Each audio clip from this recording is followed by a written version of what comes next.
तो दोस्तों आज हम फिर से आपके लिए लेकर आए हैं देश दुनिया की तमाम ताजा बड़ी खबरें। सबसे पहली बड़ी खबर में आपको बताएंगे दोस्तों कि अमेरिका ने भारत को दी धमकी, कहा रूस से तेल खरीदोगे तो आपको कर देंगे बर्बाद, मोदी सरकार की बड़ी चिंता।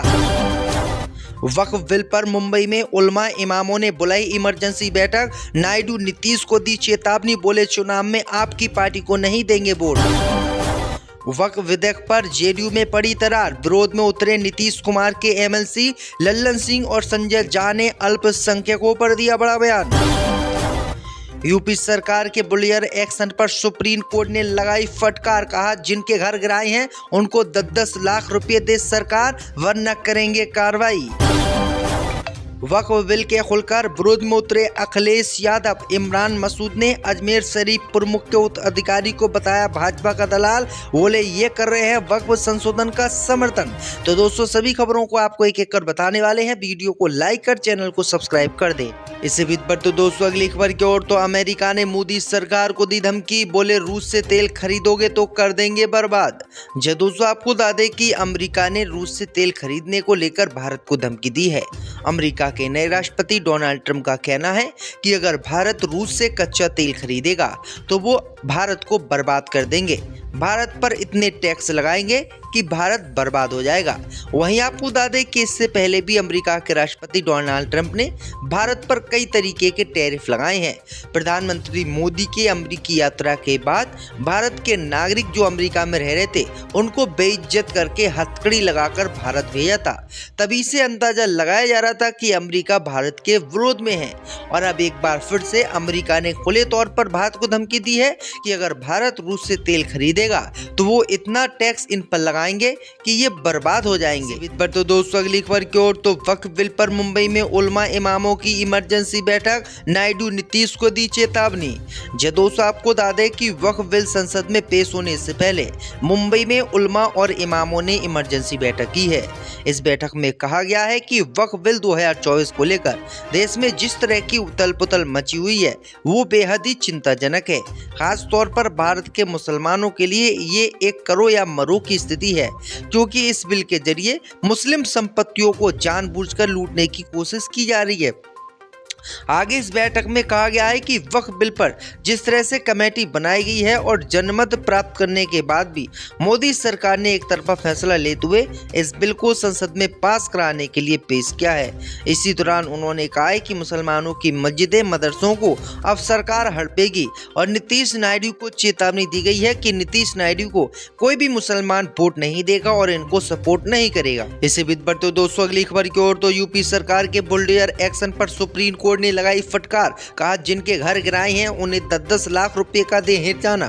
जो दोस्तों आपको बता दें कि उत्तर प्रदेश समेत देश भर में बुलडोजर एक्शन को लेकर सुप्रीम कोर्ट सख्त रवैया अपनाया हुआ है। प्रयागराज में एक वकील और एक प्रोफेसर और 3 महिला याचिकाकर्ताओं के घरों को 2021 में योगी सरकार ने तोड़वा दिया था।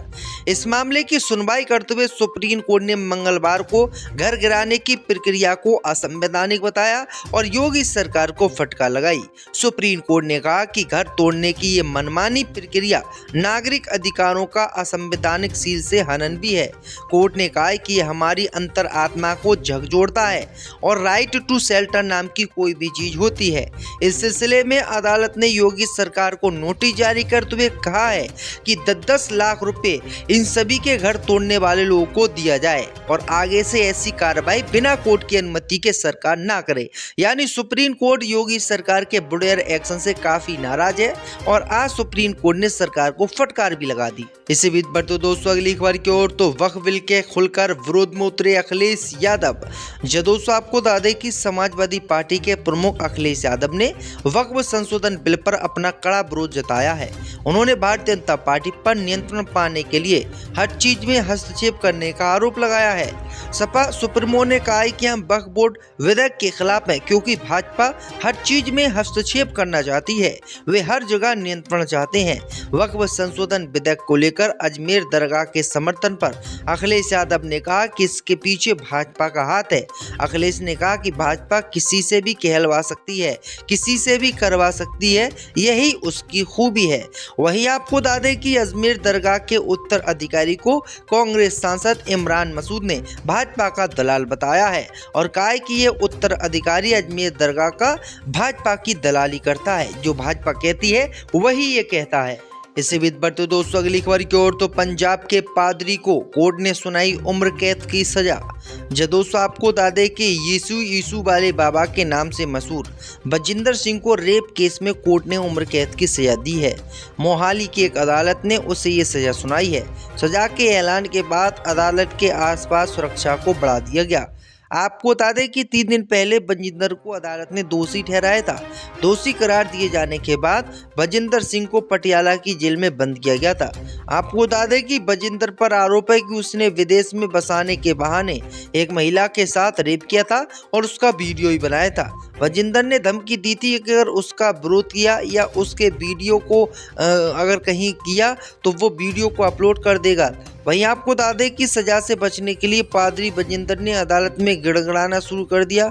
उसने कहा कि उसके छोटे छोटे बच्चे हैं, तब पत्नी काफ़ी बीमार रहती है। बजिंदर ने कहा कि उसकी टांगों में रात डली हुई है, इन्हीं सब वजहों से उसके ऊपर रहम किया जाए, लेकिन अदालत ने बजिंदर की सभी दलीलों को खारिज कर दिया और उम्र कैद की सजा सुना दी। इससे बीच बढ़ते दोस्तों अगली खबर की ओर तो वक्फ संशोधन विधेयक को लेकर जेडीयू में पड़ी दरार, विरोध में उतरे नीतीश के एमएलसी लल्लन सिंह और संजय झा। दोस्तों आपको बता दें कि वक्फ विधेयक बुधवार दोपहर 12 बजे संसद में पेश होने की संभावना है, लेकिन इससे पहले ही बिहार में जेडीयू के नेताओं में वक्फ विधेयक को लेकर दरार वाली स्थिति बन गई है। मुख्यमंत्री नीतीश कुमार की पार्टी से एमएलसी गुलाम गौस ने वक्फ संशोधन विधेयक का विरोध किया है।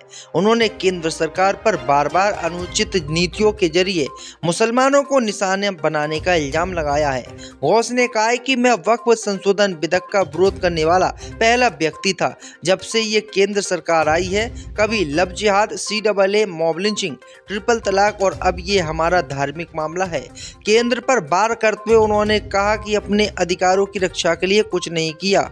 उन्होंने कहा है कि किसी भी कीमत पर वक्फ संशोधन विधेयक स्वीकार नहीं किया जाएगा। वहीं आपको बता दें कि भाजपा के माफ़ कीजिएगा जो जेडीयू के एक और नेता हैं लल्लन सिंह और संजय झा, उन्होंने भी इसको लेकर बड़ा बयान दिया है। तो ये बड़ी अपडेट आई दोस्तों कि जेडीयू के आधे नेता तो इस बिल के समर्थन में हैं और आधे नेता इसके खिलाफ हैं।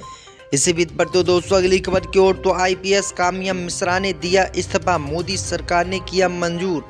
दोस्तों आपको बता दें कि बिहार की तेज तर्रार आईपीएस अफसर और दरभंगा ग्रामीण की पुलिस अधीक्षक रही कामिया मिश्रा का इस्तीफा मोदी सरकार ने आज स्वीकार कर लिया है।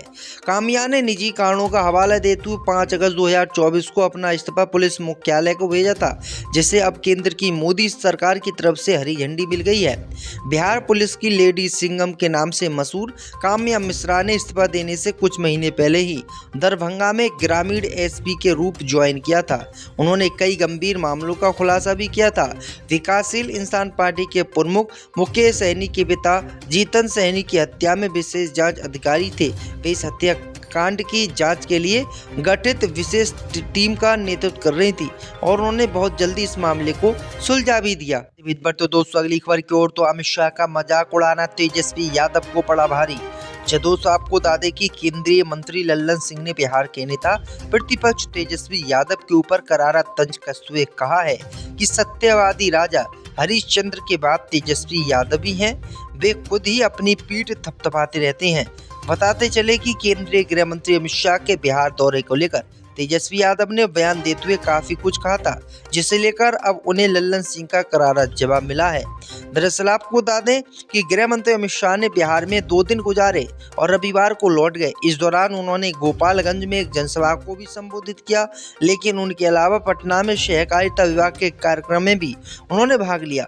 अमित शाह के इसी दौरे पर तेजस्वी यादव ने कड़े शब्दों में कहा कि अमित शाह ने यहाँ आकर केवल झूठ बोलने और लोगों को बरगलाने का काम किया है। केवल केवल इतना ही नहीं, आगे तेजस्वी यादव ने ये भी कहा कि जब चुनाव आने वाले होते हैं तो ये सभी लोग बड़ी बड़ी घोषणाएं करते हैं और चुनाव के खत्म होने के बाद ये सारी घोषणाएं जुमले में तब्दील हो जाती हैं। इसी बीच पर तो दोस्तों अगली खबर की ओर, तो आईपीएस काम्या मिश्रा ने दिया इस्तीफा, मोदी सरकार ने किया मंजूर। दोस्तों आपको बता दें कि बिहार की तेज तर्रार आईपीएस अफसर और दरभंगा ग्रामीण की पुलिस अधीक्षक रही काम्या मिश्रा का इस्तीफा मोदी सरकार ने आज स्वीकार कर लिया है। काम्या ने निजी कारणों का हवाला देते हुए 5 अगस्त 2024 को अपना इस्तीफा पुलिस मुख्यालय को भेजा था, जिसे अब केंद्र की मोदी सरकार की तरफ से हरी झंडी मिल गई है।